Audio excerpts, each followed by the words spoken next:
Dan Nabi sallallahu alaihi wasallam kata dalam hadis yang diriwayatkan oleh Al-Bukhari dan Muslim, Nabi kata ijtanibu sab'al mubiqat. Suruh jauh 7 perkara hak yang jadi kemudaratan bagi hidup manusia. Qalu ya Rasulullah, katanya ya Rasulullah, sahabat tanya, wahai Rasulullah, wa ma hun? Apa dia? Hak kata sab'al mubiqat tu. Qala asyirku billah. Satu, syirik dengan Allah Azza wa Jalla. Syirik dengan Tuhan ni makna kita buat makhluk sama dengan Allah. Buat makhluk sama dengan Allah Azza wa Jalla. Ini syirik. Ada ayat ni. Kita kena ngaji molek juga. Lama ngaji tak molek, silap faham harap juga. Al-syir, yakni jangan kita buat sama makhluk dengan Allah Ta'ala. Khususnya masalah minta doa. Masalah amal ibadah. Tak boleh. Anggota kita kena sujud pada Allah. Jangan dia sujud lain pada Allah. Nampak tu tak? Jangan rokok lain pada Allah. Jangan sembelih, menazar, tawakal lain daripada Allah. Tak boleh. Itu syirik kan? Kalau usaha, walaupun wasail tadi itu syirik. Itu wasail tadi itu haram. Tak jadi syirik pun banyak lagi. Tu tak? Sebab tu, masalah haram suku, masalah syirik ni suku.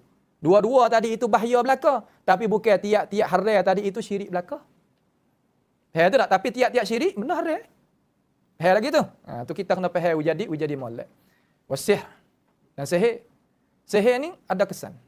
Ada. Nampak tu tak? Wa ma hum bidarrina bihi min ahadin illa biiznillah. Ada kesan.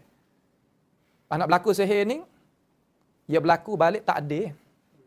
Selama mana orang tak adil, banyak yang kena sihir.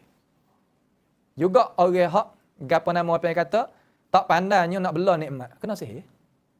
Sebab tu kita kena berlaku keadilan dan bela nikmat jadi molek. Wa qatlun nafs, dibunuh diri orang allati haramallahu illa bil haqq. Bunuh diri orang hak Tuhan mengharamkan, malaikat dengan benar-benar. Benar-benar ni pia nak buat hukum, qadi, hakim. Bukannya orang biasa tu tidak. Nampak tu tak? Bukan orang biasa tu tidak. Wa aklur riba, dan makan riba. Yalah juga. Makan riba ni termasuk daripada dosa besar. Wa aklu malil yatim, makan harta anak yatim. Ya juga.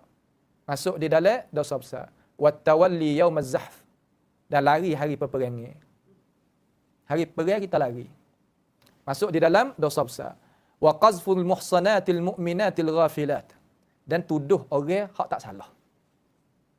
Tuduh orang hak tak salah. Masuk dalam dosa besar belaka. Tu tak? Ni kita nak jaga jadi molek supaya kita tadi itu menjauhkan daripada dosa-dosa besar, supaya kita tadi itu jauhkan diri daripadanya. Hak tu hak sangat tu. Atau nak ngaji dengan cara molek, kita boleh amal dengan cara umum. Nampak tu tak? Boleh amal dengan cara umum. Faham lagi ayat ni? Kama dia